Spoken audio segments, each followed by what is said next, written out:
Orang Amerika takut pada Tiongkok bukan karena apa yang dilakukan Tiongkok, atau bahkan SUV-nya yang lebih efisien atau infrastrukturnya. Amerika Serikat takut pada Tiongkok karena Tiongkok ada. Ini adalah contoh paling murni dari kecemasan eksistensial. Kata untuk itu adalah ketakutan mendalam. Dengan kata lain, Tiongkok melalui keberhasilan dan eksistensinya menantang asumsi mendasar dari identitas kolektif Amerika, bahwa kita lebih unggul, istimewa.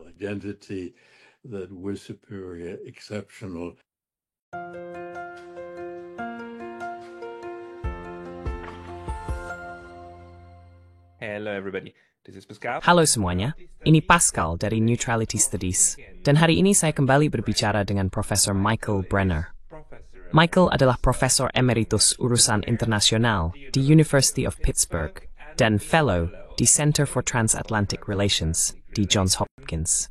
Michael, selamat datang kembali di channel ini. Michael, welcome back to the channel. En sering with Abristown Basgil. Saya ingin mengikuti diskusi ini. Likewise, you always have like... Demikian juga, Anda selalu memiliki pengamatan yang sangat baik. Dan baru-baru ini, Anda mengatakan kepada saya dalam pertukaran email bahwa Anda memiliki pemikiran baru tentang hubungan antara politik dalam negeri Amerika Serikat dan hubungan luar negerinya. Mengapa Anda tidak menceritakan kepada kami apa yang Anda amati? Why don't you tell us what you're observing?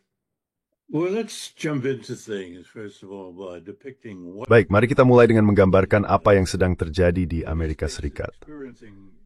Amerika Serikat sedang mengalami, pada dasarnya, gejolak politik yang hampir mendekati revolusi, dan ini mengguncang fondasi republik.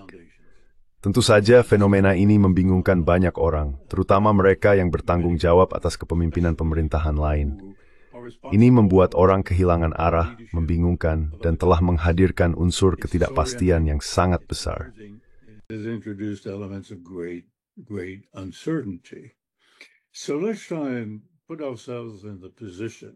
Jadi mari kita coba menempatkan diri kita pada posisi para pemimpin seperti itu, dan mengasumsikan bahwa mereka adalah orang-orang yang masuk akal, rasional, tidak terlepas dari realitas, dan tidak terbebani oleh dogma serta pandangan stereotip mereka sendiri tentang Amerika dan dunia lainnya. Terus terang, saya tidak yakin apakah ada pemimpin di barat kolektif yang pantas mendapat karakterisasi sebagai orang yang masuk akal, rasional, membumi, dan berpikiran jernih. Taris Maraef, Kidarig Zinlik. Dikari terasa sulit dipersia, mari kiparakin yung deterle slips for Nalain Putin di Moskov at Swain C dan NC di Beijing. Moscow and Mr. Xi in Beijing. I think the first thing to say is that the United States today... Saya rasa hal pertama yang perlu dikatakan adalah bahwa Amerika Serikat saat ini, khususnya pemerintah Amerika Serikat dan seluruh sistem politiknya, sudah tidak seperti dulu lagi. Negara ini sedang mengalami transformasi, dan transformasi ini menyentuh beberapa karakteristik dasarnya. Saya rasa adil untuk mengatakan bahwa, hingga saat ini, Amerika Serikat tidak lagi merupakan republik konstitusional seperti sejak didirikan. Tidak dalam semua hal, hal of the Dre. Sterfektif som leeft hers bisam tredapers tep prowl to bursted en emotokrorts. The Doctor Thornbraith into Steen to Donald Trump. The principal autocrat, of course, is Mr. Donald Trump. And he surrounded himself with the odd collection. Dan dia mengelilingi dirinya dengan kumpulan kroni yang aneh.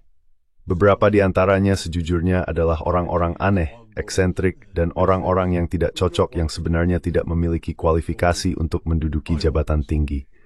Bagaimanapun juga, dia bukan hanya pengambil keputusan utama, tetapi juga dorongan, kebutuhan dan keinginan pribadinya yang menentukan bagaimana pemerintah Amerika Serikat bertindak, baik di dalam negeri maupun di luar negeri. Jadi menurut saya, ada beberapa hal yang perlu kita ingat ketika menanyakan pada diri sendiri. Bagaimana negara lain, pemerintah lain menghadapi situasi ini? Karena kehadiran Amerika Serikat di dunia masih sangat dominan. Presence in the world is still predominant. It's huge, if you like. And United States certainly... Ini sangat besar jika Anda mau. Dan Amerika Serikat jelas tidak kembali ke isolasionisme. Negara ini terus melihat kepentingan dan perhatiannya di hampir setiap sudut dunia. Amerika Serikat memandang dirinya memiliki hak istimewa untuk bertindak, melakukan intervensi, dan memengaruhi apa yang terjadi di setiap kawasan dunia. Jadi menurut saya pelajaran pertama adalah jangan berasumsi bahwa Amerika Serikat kembali ke bentuk isolasionisme, semacam neo-isolasionisme. It is isolationism. It is not. The other error to avoid is to try and sort of Kesalahan lain yang harus dihindari adalah mencoba menormalkan tindakan-tindakan individu Amerika Serikat. Baik itu terkait masalah ekonomi, seperti penerapan tarif luar biasa yang sangat keras, baik itu berupa permusuhan terhadap Tiongkok yang memanifestasikan diri dalam antagonisme menyeluruh, ataupun dalam perilakunya di Timur Tengah, di mana Amerika Serikat sedang berhadapan dengan Iran. Kita bisa kembali ke topik itu nanti. Dan telah mengikatkan diri, seperti juga pemerintahan-pemerintahan Amerika sebelumnya, kepada pemerintah Israel, dan sepenuhnya mendukung langkah-langkah paling luar biasa dan keras yang diambil, termasuk genosida di Gaza yang kini meluas melalui pembersihan etnis di tepi barat, serta aksi militer di Suriah, Lebanon, dan sebagainya. as well as military action in Syria, Lebanon, etc. In this sense, that's the one example, of course, in which there has been a continuity. Dalam hal ini, itulah salah satu contoh tentu saja, di mana terdapat kesinambungan dalam kebijakan Amerika. Namun akan menjadi kesalahan jika menganggap bahwa apa yang dilakukan Amerika Serikat di bidang-bidang lain adalah sesuatu yang normal. Dan menurut saya, awal dari kebijaksanaan adalah menyadari bahwa dunia sedang berhadapan dengan Washington, jika Anda mau, yang belum pernah dikenal sebelumnya. Dan dunia juga sedang berhadapan dengan tipe presiden Amerika yang sama sekali tidak normal. Artinya kepribadian dan karakternya tidak sesuai dengan rentang kepribadian normal yang biasanya diasosiasikan dengan seorang pemimpin nasional, apalagi Presiden Amerika Serikat.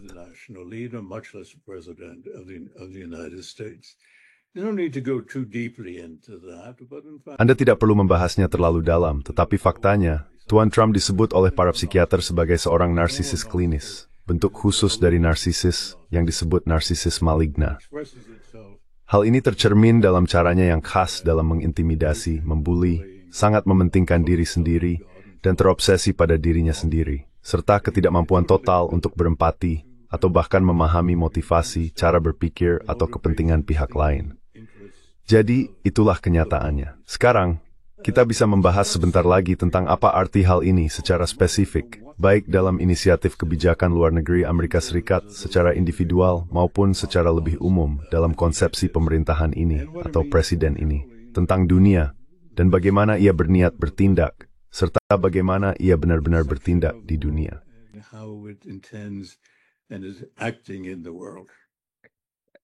We should do that, but I would like maybe to ask you. Kita seharusnya melakukan itu.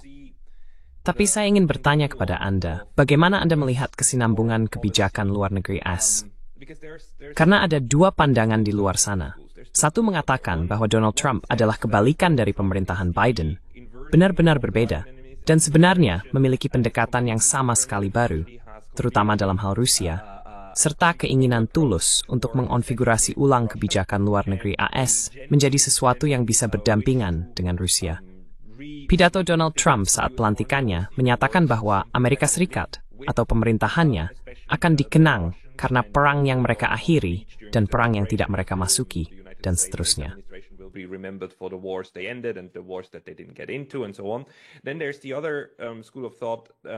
Lalu ada pandangan lain, dan argumen ini disampaikan oleh komentator lain di YouTube, Brian Berletik, bahwa apa yang kita lihat hanyalah versi berbeda dari kesinambungan agenda atau kelanjutan agenda dengan penarikan diri yang berbeda, karena Amerika Serikat menemui jalan buntu ketika berhadapan dengan Rusia.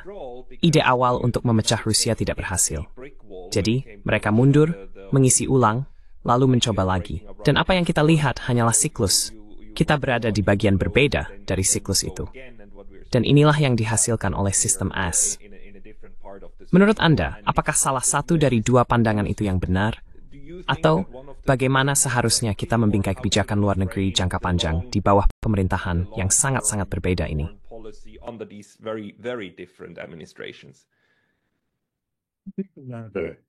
depiction of American, Gambaran sikap Amerika saat ini terhadap hubungan luar negerinya jauh lebih akurat.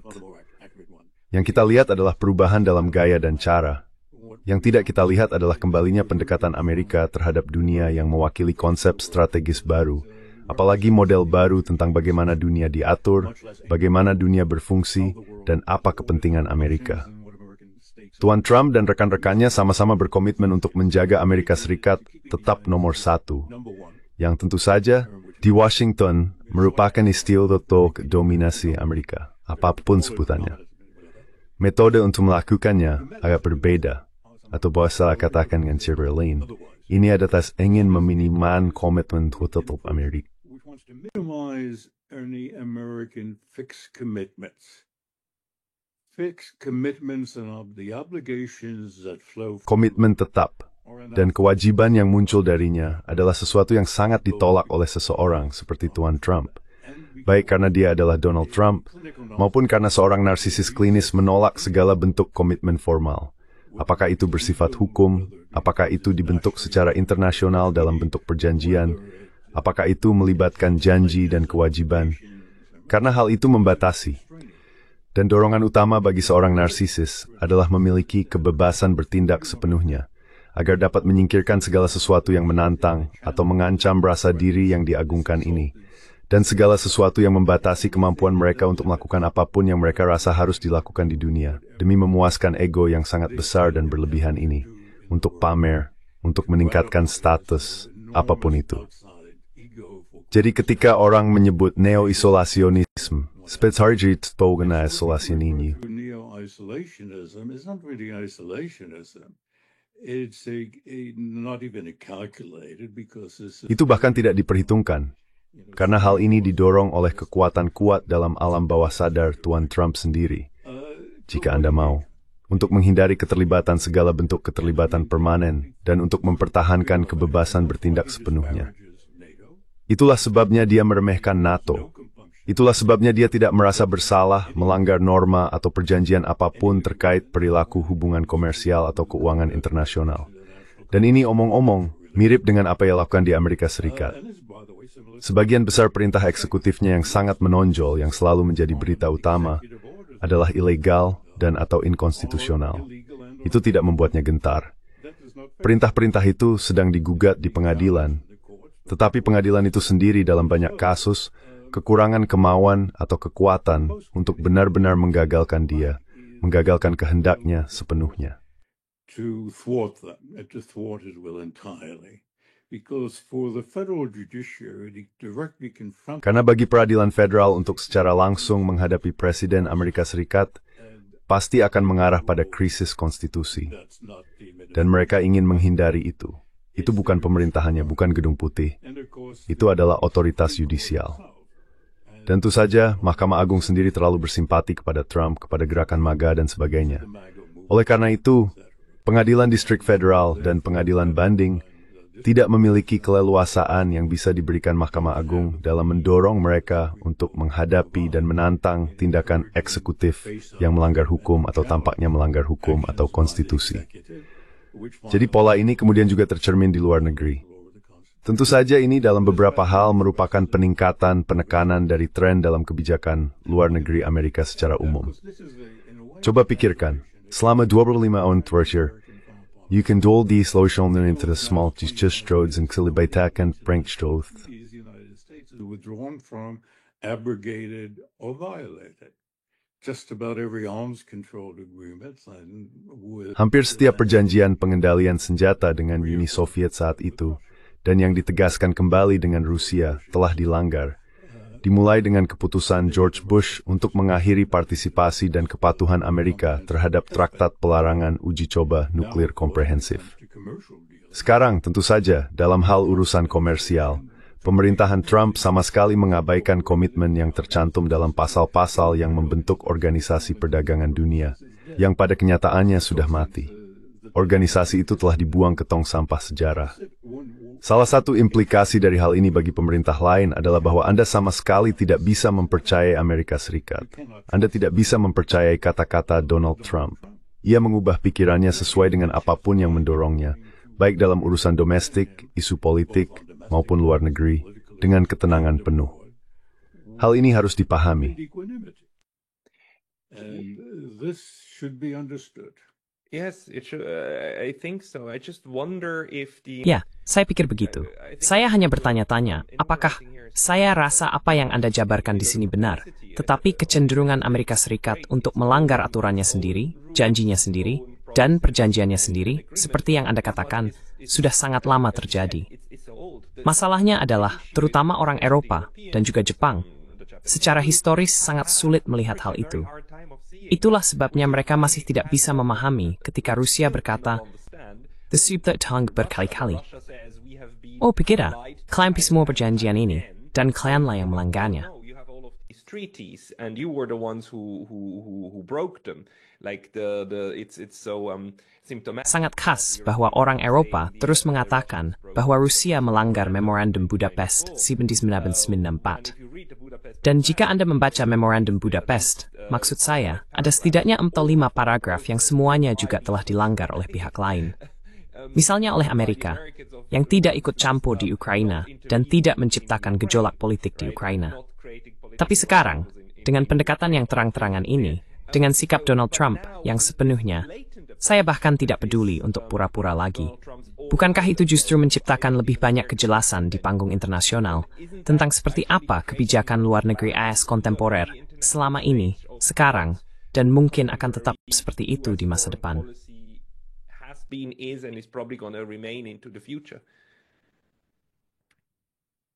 Yes, as far as immediate actions. Ya, sejauh menyangkut tindakan langsung dan yang memiliki dampak konkret terhadap mitra dan sekutu Amerika Serikat, dalam beberapa kasus, Anda mungkin menyebut mereka mantan mitra, meskipun secara hukum masih merupakan sekutu berdasarkan perjanjian jika Anda mau.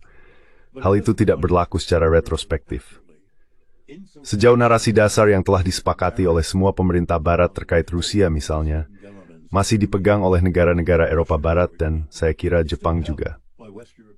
Dan tentu saja seperti yang Anda katakan itu adalah pandangan sejarah yang luar biasa. Namun, pandangan itu tidak benar-benar dipertanyakan secara serius di kalangan politikus. Dan tentu saja elit politik, baik di Inggris Raya, Prancis, Jerman, Skandinavia, atau dimanapun di Eropa Barat kecuali Irlandia dan Spanyol. With the exceptions of Ireland and Spain. And so this entire history. Jadi, seluruh sejarah ini di mana Amerika Serikat telah mengingkari janjinya dan melanggar perjanjian serta berupaya melemahkan kesepakatan antara Rusia dan pihak lain, seperti perjanjian Minsk, adalah fakta sejarah.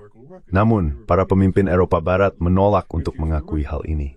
Jadi Anda memiliki situasi aneh di mana mereka katakanlah seolah-olah telah membersihkan lensa mereka dan melihat Amerika Serikat dari sisi sikap sepihaknya, sifat mementingkan dirinya sendiri, dan minatnya yang semakin berkurang untuk menciptakan kebaikan bersama, kebaikan publik bagi sistem dunia. Terutama ketika menjadi jelas bahwa negara lain mungkin akan mendapat manfaat dari hal itu, dan Amerika Serikat justru menolak dirinya sendiri untuk sepenuhnya menggunakan kekuatannya.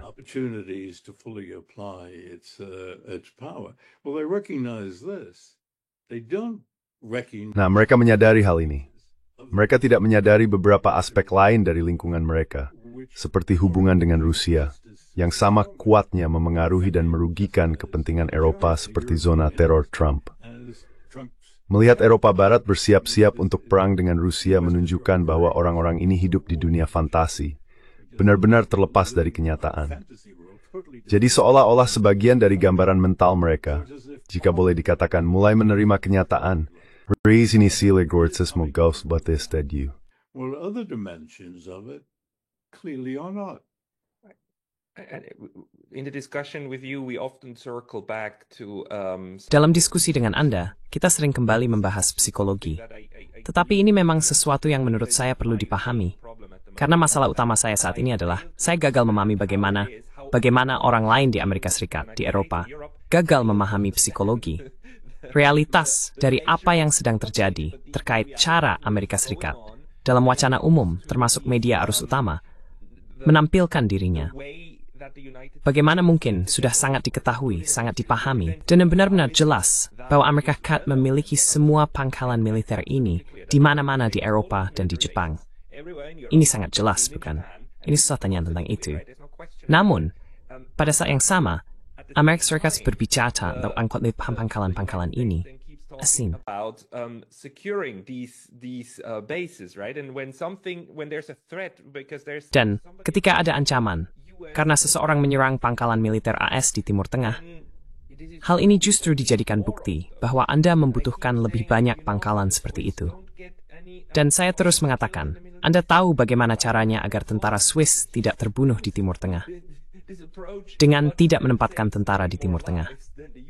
Pendekatan ini menyelamatkan jauh lebih banyak nyawa dibandingkan pendekatan AS. Tetapi entah bagaimana, narasi utama tampaknya sepenuhnya berpusat pada legitimasi ekspansionisme imperial ini dan legitimasi dominasi dunia.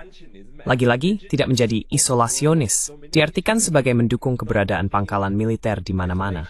Tapi jika kekuatan lain melakukan itu, atau bahkan memikirkannya, dalam kasus Tiongkok misalnya, Tiongkok terus-menerus dikritik karena memiliki tentara di Djibouti.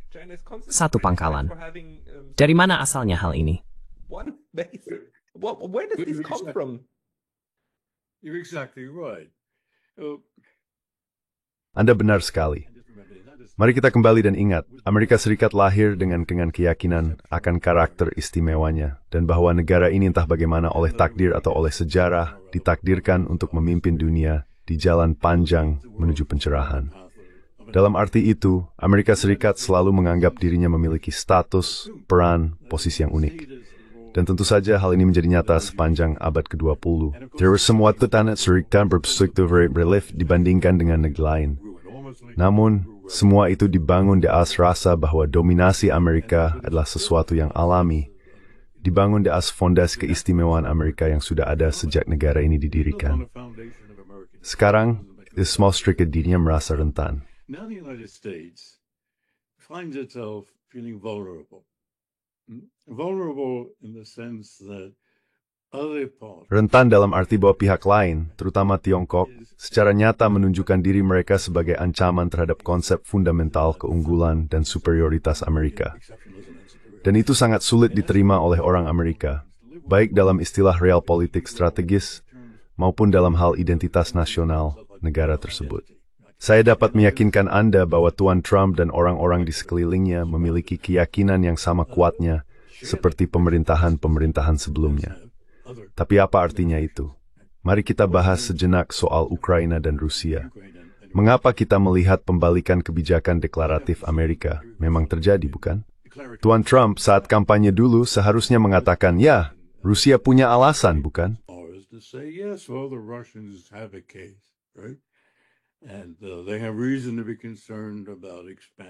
Dan mereka memang punya alasan untuk khawatir tentang perluasan. Bahkan pada satu titik, dia mengatakan bahwa, Anda tahu, kepemimpinan Ukraina memiliki tanggung jawab utama atas dimulainya konflik. Semua itu benar.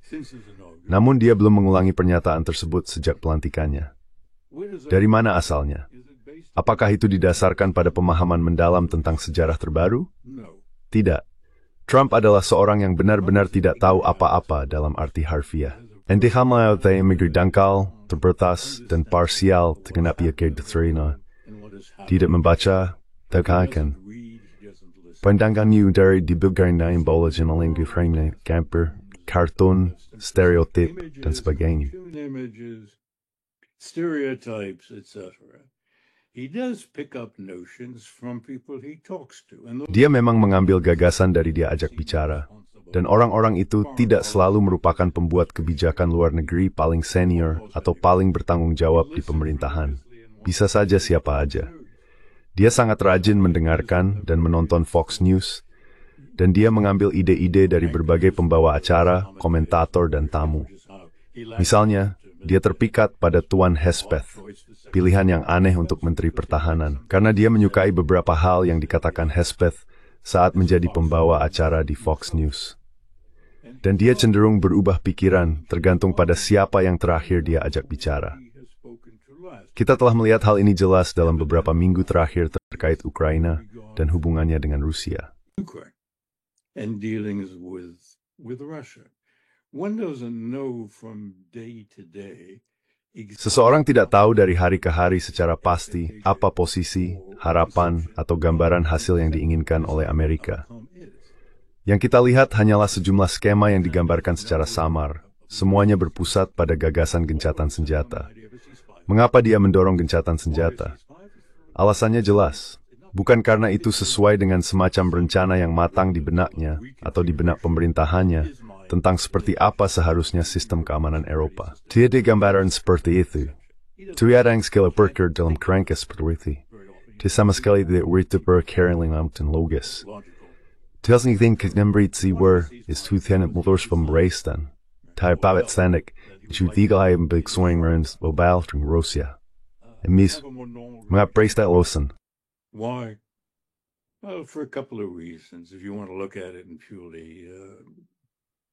Jika Anda ingin melihatnya secara murni rasional, dia seperti kebanyakan orang di Washington dan komunitas kebijakan luar negeri Amerika, sangat terobsesi dengan Tiongkok.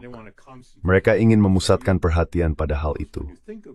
Tentu saja jika Anda memikirkannya, ini sangat sulit untuk dijelaskan. Memindahkan kekuatan militer, mengantisipasi perang habis-habisan dengan Tiongkok. Tentu saja Pentagon dan pihak lain sering membicarakan hal ini. Sekarang sudah menjadi dokumen resmi Amerika, dinyatakan dengan jelas dalam tinjauan pertahanan terakhir bahwa Tiongkok adalah ancaman keamanan utama bagi Amerika Serikat, dan Amerika Serikat harus bersiap untuk kemungkinan perang habis-habisan dengan Tiongkok sebelum akhir dekade ini. Namun, Amerika Serikat tidak memiliki kekuatan besar yang terikat di Eropa yang bisa dipindahkan ke Pasifik. Sekarang Anda mungkin berkata, oke, lalu apa yang kedua? Now you might say, okay, so what's the second? Well,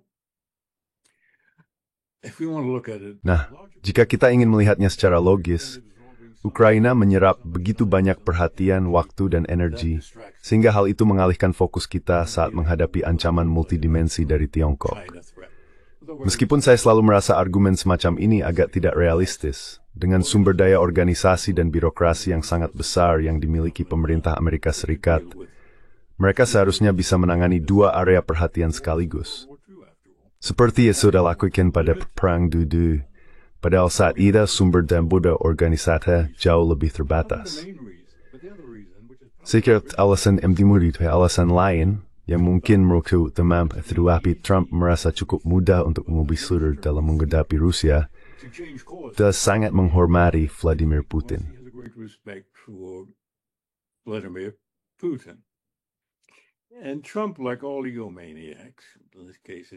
Dan Trump, seperti semua orang yang egomaniak, dalam hal ini seorang egomaniak yang juga seorang narsisis klinis, menghormati pria-pria kuat lainnya. Entah mereka juga egomaniak atau sekadar kuat, berkemauan keras, dan efektif.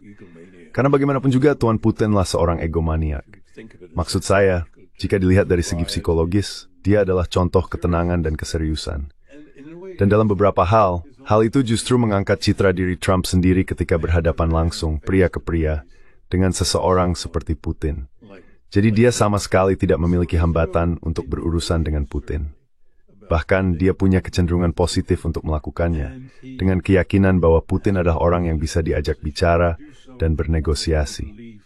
Dan tentu saja, Trump, jika tidak ada hal lain, adalah seorang pembuat kesepakatan. Trump, if nothing else, is a deal maker. But because this is not built on any foundation. Namun karena hal ini tidak dibangun di atas fondasi apapun, atau ditempatkan dalam konsep strategis apapun, ia menghasilkan sebuah formula yang sama sekali tidak dapat diterima oleh Rusia. Dengan kata lain, gencatan senjata akan berarti membekukan segala sesuatu pada posisinya saat ini, membuat beberapa konsesi kepada Rusia. Dia bisa mempertahankan Crimea, dan, seperti yang telah dinyatakan meskipun sekarang ada kualifikasi, dia bisa mempertahankan 4 oblast Ukraina yang secara hukum telah diinkorporasikan oleh Rusia secara konstitusional ke dalam Rusia. Dan itu saja. Izinkan saya menyelesaikan itu. Dan itu saja. Itu akan menjadi kesepakatan yang sangat bagus untuk Anda.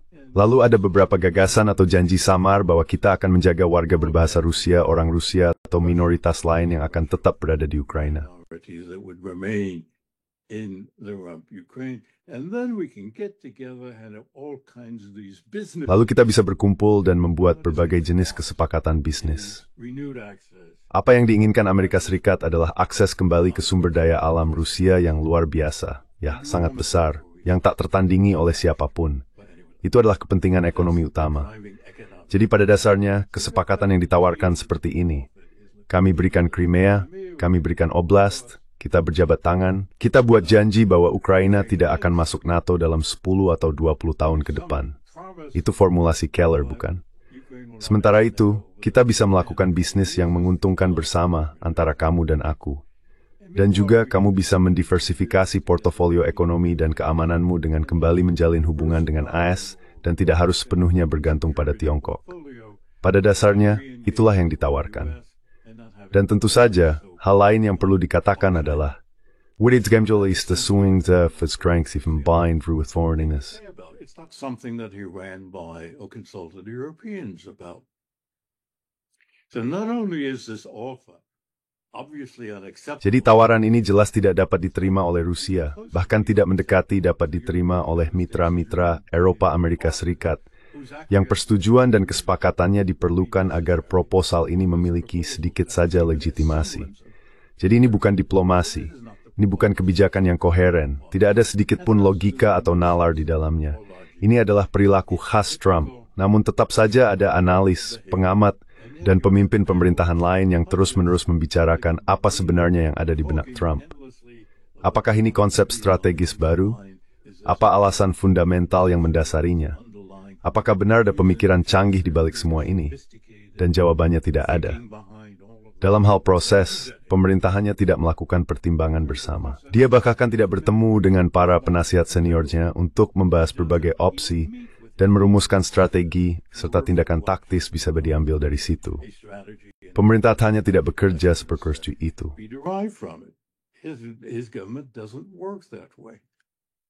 Do you think the way the American Apakah menurut Anda, cara kerja sistem politik Amerika saat ini, dengan fondasi utamanya berupa sistem dua partai, lembaga-lembaga pemerintah, baik utama maupun sekunder, dan kemudian sistem federal di dalamnya, apakah menurut Anda hal ini cenderung mempertahankan kesinambungan seperti yang kita lihat sekarang? Atau Anda melihat akan ada titik balik di mana Amerika Serikat pada akhirnya harus berubah karena sistemnya runtuh? Anda tahu, dalam arti seperti Uni Soviet, yang runtuh karena model Soviet, sistem Soviet, gagal membendung kekuatan-kekuatan yang merongrongnya dari dalam, terutama nasionalisme. to constrain the forces that undermined it from within, especially nationalism, right? I don't think that the United States could break up in nationalism. Saya tidak berpikir bahwa Amerika Serikat bisa terpecah karena nasionalisme, karena negara ini tidak memiliki unsur konfigurasi nasional seperti itu. Namun, jika sistemnya, dengan cara lain, tidak mampu mempertahankan dirinya sendiri dan tetap berjalan, maka perubahan pasti akan datang. Atau apakah sistemnya sedemikian rupa sehingga akan tetap bertahan? Dan apa yang kita lihat sekarang, juga yang kita lihat pada pemerintahan Biden, Trump sebelumnya, serta Obama dan Bush, adalah kesinambungan ini, aliran kebijakan luar negeri ini. Apakah keinginan besar akan tetap berlanjut? Continuity, the stream of foreign policy will remain. I think we can say this. The American system Saya rasa kita bisa mengatakan ini. Sistem Amerika saat ini, hingga hari ini, telah mengalami luka parah yang tidak akan pernah sepenuhnya pulih. Artinya, sistem politik Amerika Serikat seperti yang kita kenal tidak akan dipulihkan. Pertanyaannya adalah, apakah kita akan mendapatkan sesuatu yang mendekati apa yang pernah kita miliki, atau kita akan hidup dalam keadaan kekacauan politik? Itu adalah dua kemungkinan yang ada. and it's very hard to play. Ini menarik, dan sangat sulit untuk memprediksi mana yang akan terjadi. Namun jika kita membandingkan apa yang terjadi di Amerika Serikat dengan apa yang mungkin terjadi di Uni Soviet atau di tempat lain, mungkin ada 3 sumber dari mana kekuatan destruktif bisa muncul yang membahayakan kelangsungan sistem politik.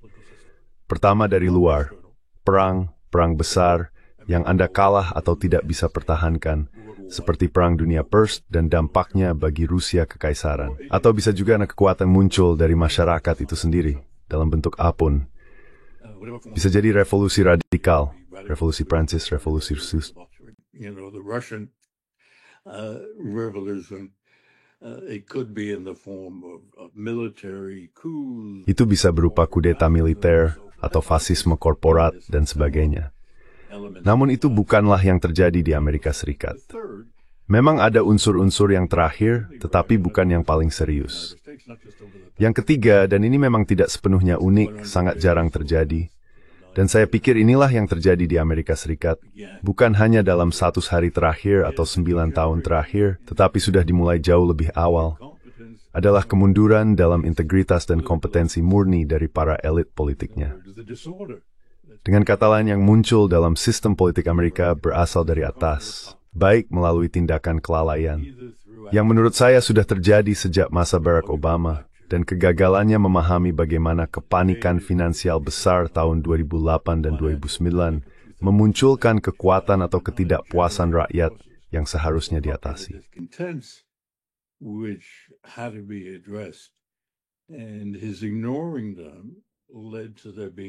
Dan sikapnya yang mengabaikan mereka membuat aspirasi itu pertama-tama disalurkan ke gerakan Tea Party, lalu ke penerusnya, gerakan MAGA, dan dalam arti tertentu meletakkan dasar bagi Trump yang menang, jangan lupa, pemilu saat Obama masih menjabat sebagai presiden. Jadi untuk membuatnya lebih spesifik, Anda mengangkat pertanyaan tentang sistem checks and balances Amerika yang lama dan giroskop sistem politik Amerika. Sistem checks and balances ternyata, atau bahkan bisa kita katakan telah terbukti, tidak seefektif yang kita kira dalam membatasi dan menahan gunaan kekuasaan. Benar. Lembaga yudikatif khususnya, baiklah mari kita bahas, lembaga yudikatif telah dikompromikan.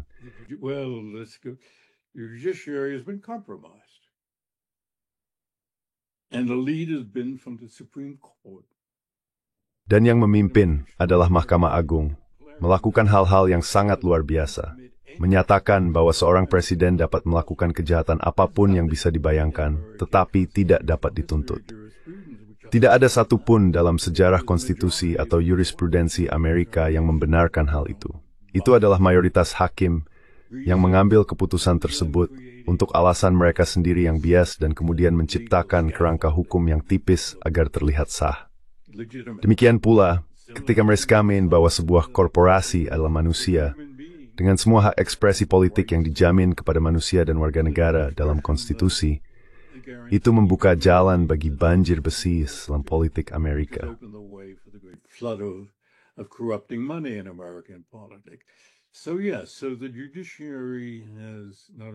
Jadi benar, lembaga peradilan tidak hanya memiliki kekurangan, tetapi juga telah membuka celah dalam sistem dan jelas tidak berfungsi sebagai pengawas terhadap penyalahgunaan.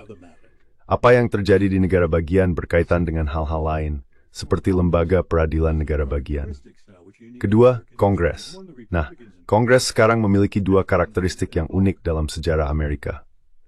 Pertama, Partai Republik di Kongres bertindak dan memilih secara blok. Mereka memilih persis seperti anggota Soviet tertinggi di Uni Soviet dulu. Tidak peduli isu apa yang muncul sekarang di Dewan Perwakilan Rakyat. Apapun itu, 221 anggota Kongres akan memilih sesuai keinginan Trump, atau mungkin satu atau dua orang saja yang membelot. Jadi meskipun mereka hanya memiliki selisih tipis, saya rasa hanya selisih 4 kursi antara mereka dan Partai Demokrat.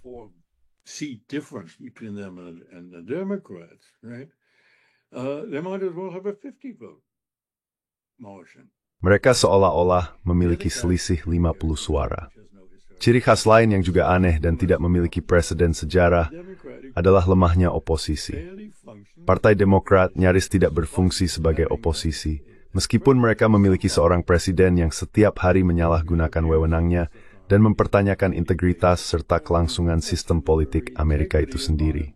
Para pemimpin yang disebut-sebut dari Partai Demokrat di Kongres, baik di Senat maupun DPR, bahkan tidak mau berbicara di depan mikrofon untuk berkomentar, apalagi mengorganisir dan menggalang dukungan untuk kampanye komprehensif guna melawan apa yang sedang terjadi. Bukan hanya terkait kebijakan tertentu, tetapi juga seluruh kerangka acuan yang sedang dipaksakan kepada negara oleh orang-orang Trump.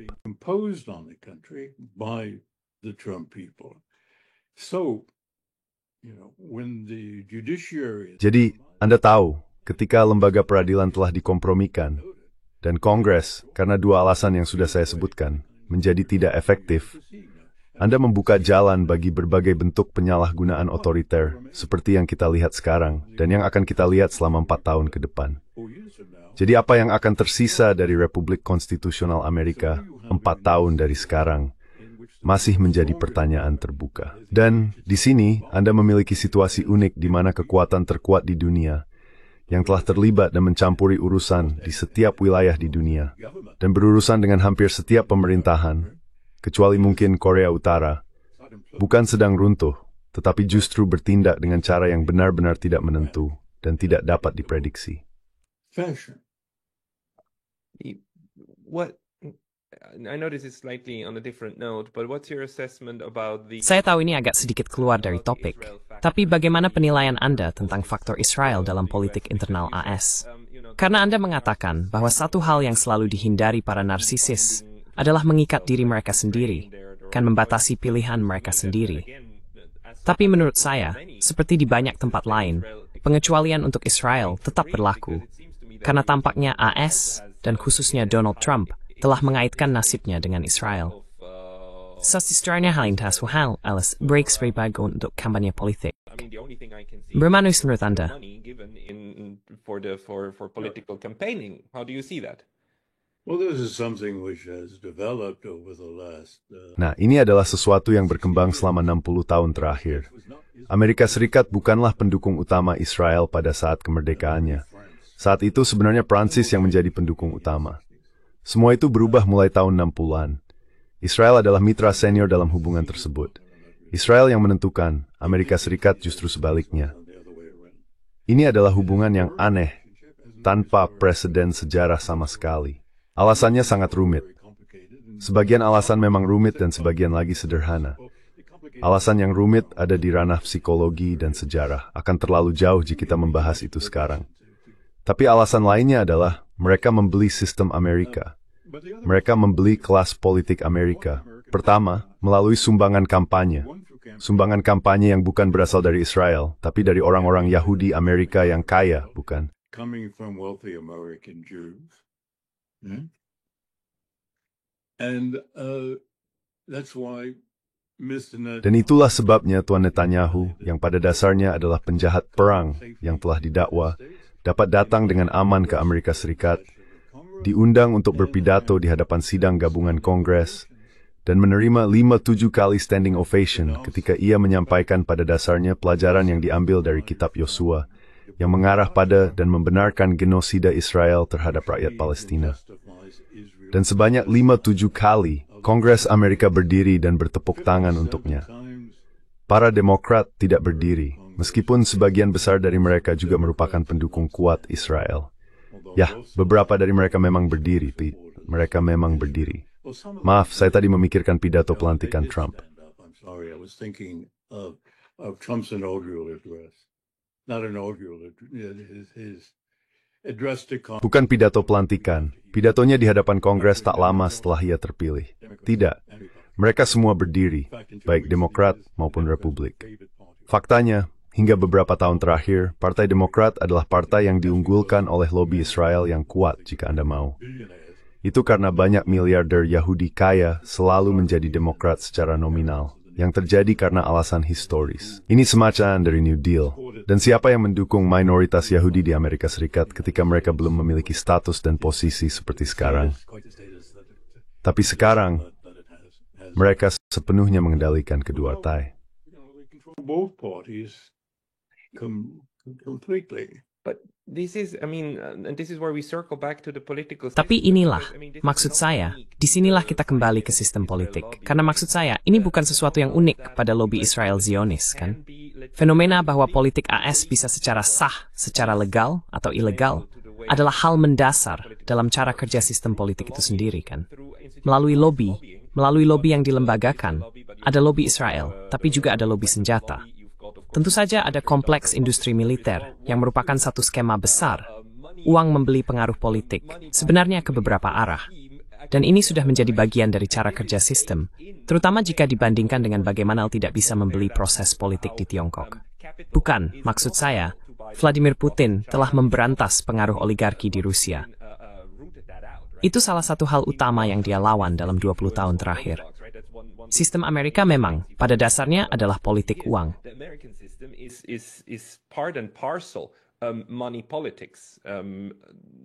Yes, this is true, but I mean every old Ya, ini benar. Maksud saya, setiap sistem demokrasi terbuka dan banyak sistem non-demokrasi terbuka terhadap jenis korupsi seperti ini. Tetapi di Amerika Serikat, hal ini telah mencapai tingkat ekstrem yang belum pernah dialami negara itu sebelumnya. Dan terkait dengan semua lobi ini, serta sejauh mana uang dapat membeli kesetiaan dan perilaku anggota Kongres, kandidat, dan calon kandidat presiden atau jabatan lainnya, ini adalah sebab sekaligus akibat dan memperkuat kemunduran budaya politik Amerika. Maksud saya, jangan lupa, Amerika Serikat pada masa-masa tertentu pernah memperkenalkan kebijakan yang bertentangan dengan kepentingan, preferensi, dan tindakan para pelobi yang sangat berkuasa. Teddy Roosevelt pernah membubarkan trust besar pada dekade pertama abad ke-20. back in the first decade of the 20th century. Look what Franklin Roosevelt and other Lihat apa yang dilakukan Franklin Roosevelt, seorang pembangkang lain, jika Anda mau, dari apa yang disebut kelas penguasa. Meskipun baik dia maupun Teddy Roosevelt bukanlah seorang kapitalis, keduanya berasal dari keturunan Belanda, dan jejaknya kembali ke pemukiman Belanda abad ke-17 di negara bagian New York, jika Anda mau. Jadi itu mungkin saja. Lihatlah, Anda memiliki revolusi dan legislasi hak-hak sipil, meskipun ada pengaruh luar biasa kuat dan tidak seimbang dari para wakil dan senator selatan pada tahun 1960-an. Ini terjadi sebagai respons, terhadap agitasi, tetapi juga karena orang-orang yang memikul tanggung jawab terbesar di Amerika Serikat juga memiliki integritas dan kepedulian terhadap kepentingan nasional. Selalu ada tindakan penyeimbangan yang terjadi antara kepentingan lokal dan kepentingan umum, antara dem Tory Pride dan public. private and the public interest, if you like. Now we're in a stream condition in which Sekarang, kita berada dalam situasi di mana rasa tanggung jawab terhadap kesejahteraan publik dibandingkan dengan berbagai kepentingan khusus dan egois telah menurun, mungkin ke titik terendah dalam sejarah Amerika. Jadi yang bisa dikatakan adalah, seperti yang pernah diungkapkan seseorang, ketika sebuah sistem demokrasi konstitusional yang berbasis hukum, mulai rusak dan merosot, yang pertama kali rusak adalah perangkat lunaknya, lalu perangkat kerasnya. Budaya politik adalah yang pertama kali terkorupsi, yang kemudian memungkinkan terjadinya perubahan nyata pada struktur dan institusi, seperti penyalahgunaan kekuasaan otokratis oleh Trump saat ini, meskipun sebagian besar tindakannya ilegal dan inkonstitusional, seperti yang telah kita katakan. fact that most of his actions are illegal and are unconstitutional, as we said. If you didn't have a degeneration in the software, Jika tidak terjadi kemunduran dalam perangkat lunak kelas politik Amerika selama beberapa dekade terakhir, apapun itu, hal ini tidak akan terjadi, karena sistemnya mungkin tidak akan memilih dia, dan sistem checks and balances akan berfungsi. Dan kemudian ada batasan lain yang belum kita sebutkan sebelumnya. Kita sudah membahas tentang yudikatif, kongres, dan sebagainya, yaitu budaya sipil Amerika yang begitu dibanggakan. Di mana budaya sipil Amerika yang dibanggakan itu? Twelve institusi besar drama maskal with all your Keeman Berga, Yemitet Gerhardia Sur Freike, you can hardly hear a beat from that. For many of them. So in a sense, I mean, you're Dalam arti toughen both, Bix tian anit da, gim durais tumea bring nang supi droch, sehingga sekarang, antipeng davazatik por the exchange. Benar? state of politics to happen, right? So, and Right, and that current state of politics, Benar. Dan keadaan politik saat ini memungkinkan seorang Trump dan memungkinkan Trump lolos dengan apa yang dia lakukan. not as Jadi jika kita memahaminya dalam istilah-istilah tersebut bukan sebagai sesuatu yang sudah ditakdirkan, bukan sebagai kekuatan yang tak terelakkan, semua ini sebenarnya tidak harus terjadi seperti ini. Clinton and Sebagian besar tanggung jawab dan kesalahan atas hal ini ada pada Partai Demokrat serta pemerintahan Clinton dan Obama, dan kepemimpinan Demokrat di Kongres dan seterusnya. Tapi tidak ada yang sudah ditakdirkan. Ini adalah interaksi yang kompleks antara elit yang tidak bertanggung jawab, warga negara yang teralihkan dan egois, serta pengejaran akumulasi kekayaan oleh kekuatan ekonomi yang kuat, yang semuanya bersama-sama telah membawa kita ke situasi sulit saat ini. Inilah sebabnya, seperti yang saya katakan tadi, sangat sulit membayangkan bagaimana sistem lama bisa pulih kembali. Pertanyaannya adalah, apakah kita bisa bertahan bukan hanya sebagai negara, tetapi sebagai demokrasi konstitusional yang layak dan mampu bertindak secara bertanggung jawab, tidak hanya di dalam negeri, tetapi juga di dunia.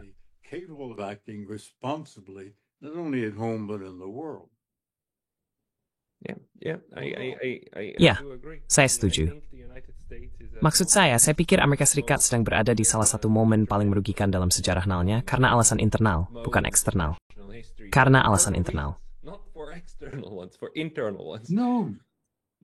No, I mean what the United States is Tidak. Apa? Amerika Serikat pada dasarnya lebih aman hari ini daripada sebelumnya. Meskipun secara ekonomi tidak swasembada, mari kita ingat bahwa industrialisasi Amerika bergantung pada modal asing, terutama Inggris, pada abad ke-19, bukan? Ekonomi Amerika sekarang lebih swasembada, sampai tingkat tertentu, dibandingkan mungkin ekonomi manapun saat ini. Meskipun Tiongkok memiliki acting extend by connects external, koordinasi dengan selangkah Amerika Serikat. Namun, ekonomi terkait tidak merancang oleh Tiongkok. But the United States economy is not really threatened by China. The United States leadership in certain technologies is. Kepemimpinan Amerika Serikat dalam teknologi tertentu memang ada, tentu saja. Tetapi ini lebih merupakan ancaman eksistensial. Orang Amerika takut pada Tiongkok bukan karena apa yang dilakukan Tiongkok, atau bahkan karena SUV-nya yang lebih efisien atau infrastrukturnya. Amerika Serikat takut pada Tiongkok ada. Ini adalah contoh paling murni dari kecemasan eksistensial. Kata yang tepat untuk itu adalah dread, atau ketakutan mendalam. Dengan kata lain, Tiongkok melalui keberhasilan dan eksistensinya sendiri menantang asumsi mendasar dari identitas kolektif Amerika, bahwa kita superior, istimewa, terlahir untuk menjadi nomor satu, dan akan selalu begitu. Dan gagasan untuk menjadi biasa saja dalam arti apapun adalah sesuatu yang tidak bisa diterima. In any sense, ordinary is anathema. This is an interesting thought. Nina antomipits söking. Sikhau, Shudrang, Sukrai subdrima olena S in strophe sithemus, antes de nol. Being normal. Yes, is being ordinary. Even if Ya, itu menjadi hal yang biasa. Bahkan jika Anda masih lebih kuat dalam beberapa hal secara militer dibandingkan yang lain, atau tidak akan lama lagi, itu pun tidak memiliki makna praktis saat ini. Maksud saya, orang-orang sering membicarakan dan menjalankan simulasi perang dengan China, sama sekali mengabaikan bahwa jika benar-benar terjadi perang dengan China, kedua negara akan akhirnya menggunakan persenjataan nuklir mereka, dan semuanya akan berakhir bagi keduanya. Jadi ini adalah bagian dari dunia fantasi pelarian yang sering dijadikan tempat bernaung oleh orang-orang. Maksud saya bukan hanya para perencana Pentagon dan sebagainya, tapi juga para jenderal di lembaga think tank dan yang lainnya. Pada dasarnya, tanpa mereka sadari, yang mereka lakukan secara tidak sadar adalah memutar ulang Perang Dunia II. Anda tahu, Jepang Kekaisaran dan Rusia adalah Nazi Jerman. Tentu saja itu benar-benar konyol. Tapi orang Eropa, saya tidak begitu teknologi pakt. Europe sisa berbanding strupembros indith this behalnya jauh kin you. Meskipun dorongan psikologis dasar telosis sama. even if the underlying psychological impulses are not exact. Yeah. No, I agree. Saya setuju. The psychology behind Psikologi di balik hal ini, terutama bagi orang Eropa, memang berbeda. Tapi yang menarik bagi saya sekarang dari apa yang Anda katakan adalah jika penilaian Anda benar, maka hal terpenting bagi kekuatan besar lainnya, bagi Rusia dan Tiongkok, adalah memberitahu orang Amerika, memberitahu Amerika Serikat bahwa tidak apa-apa menjadi biasa saja. Anda bisa menjadi normal dan tetap akan menjadi anggota yang dihargai dan baik dari seluruh kelompok. Semuanya saya tidak baik.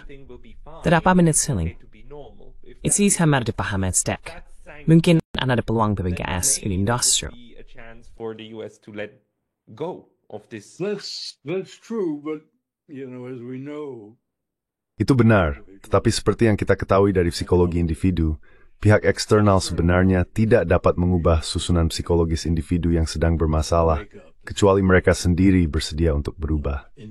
Dan pada akhirnya Amerika Serikat harus bersedia untuk berubah, dan tidak ada bukti bahwa mereka mau melakukannya. Sekarang dilema besar membuat semua orang berada dalam posisi sulit. Bagi Amerika Serikat, bagi orang-orang yang menyadari jalan buntu yang telah kita masuki, atau bahkan yang lebih buruk, jalan yang sangat berbahaya, dilemanya adalah bagaimana Anda mendamaikan Amerika Serikat dengan realitas baru. Untuk orang Eropa, ya, saya tidak tahu. Saya rasa orang Eropa, sejujurnya, elit politik Eropa sudah tidak bisa diharapkan lagi. Mereka lebih buruk spek-spek kemiling. Dalam beberapa hal, mereka sama sekali tidak mampu berpikir secara strategis karena ketergantungan 3 generasi pada Amerika Serikat. Dan mereka pada dasarnya telah dilumpuhkan oleh Amerika Serikat tanpa mereka sadari. Dilema yang menarik justru ada pada Rusia dan Tiongkok. Keduanya tidak menginginkan konfrontasi dengan Amerika Serikat. Tidak ada yang menginginkannya. Tidak ada dari mereka yang merupakan kekuatan ekspansionis dalam arti konvensional atau tradisional. Rusia pada dasarnya bersifat defensif. Tiongkok menginginkan tempatnya di bawah matahari. Secara historis, seperti yang Anda ketahui, Tiongkok tidak pernah terlalu menekankan upaya untuk mendominasi dan menguasai bangsa lain. Memang, ada masyarakat perbatasan yang kemudian diintegrasikan ke dalam Tiongkok, baik secara budaya maupun politik. Namun, penaklukan besar-besaran sebenarnya bukanlah perhatian utama atau tujuan dari dinasti-dinasti Tiongkok.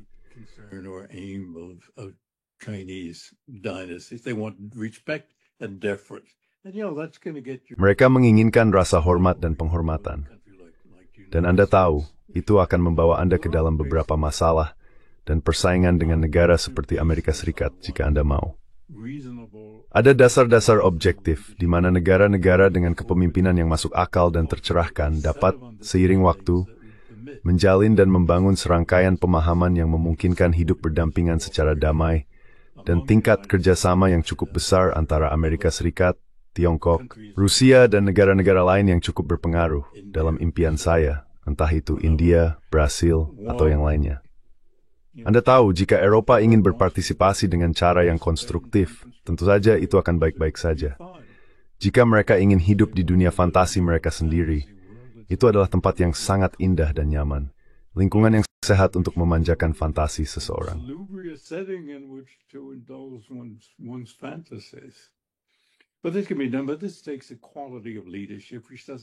Tetapi ini membutuhkan kualitas kepemimpinan yang tidak ada dimanapun di Barat.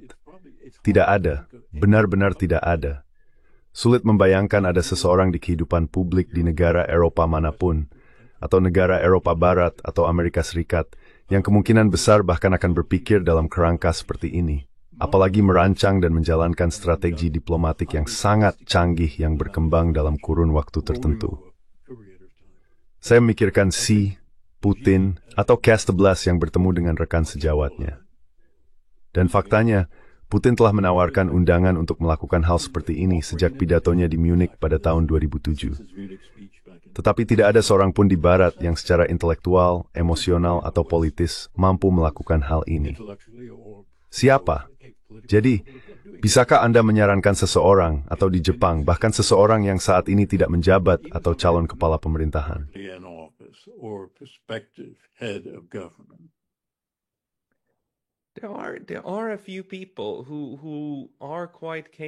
Ada beberapa orang yang cukup kompeten dan memang memiliki, meskipun bukan pandangan moral, pandangan yang konsisten tentang apa yang sedang terjadi, tetapi mereka semua telah dimarginalkan, disingkirkan, atau dikeluarkan. Maksud saya, kita punya politisi hebat di Parlemen Eropa, Claire Daly, dan dia telah menjadi cahaya dalam penilaian serta rekomendasi yang realistis untuk Parlemen Eropa. Dia telah dikeluarkan bersama rekannya, Mick Wallace, dan yang lainnya.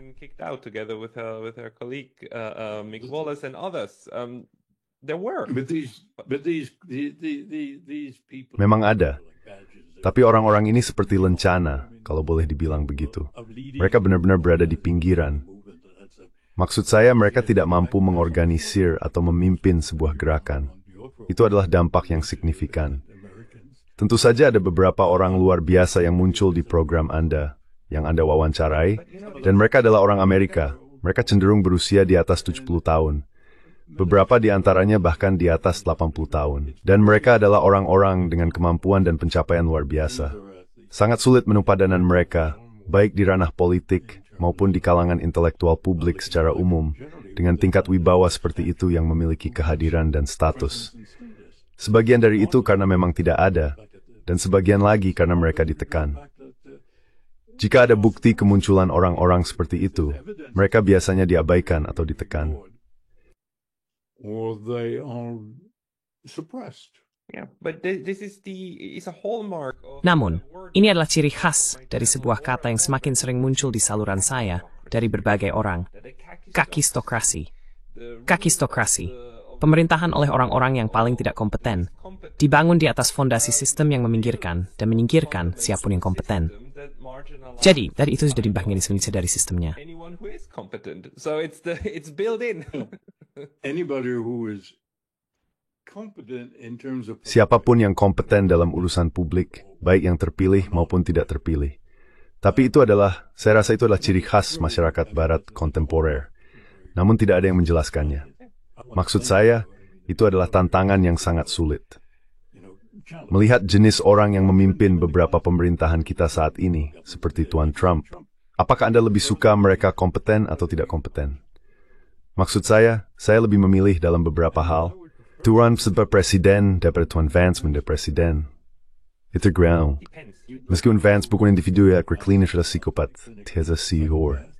It's go maupun itu terbuka. Sorry guy from break you came. But anyway, that's an open, just throw that out. Well, I'll think about it. Baiklah, saya akan memikirkannya. Saya sempat berharap Tuan Vance adalah seorang pemikir yang baik. Meskipun saya tidak setuju dengan beberapa hal yang ia katakan, tapi saya akan memikirkannya. Michael, terima kasih banyak atas wawasan yang telah diberikan.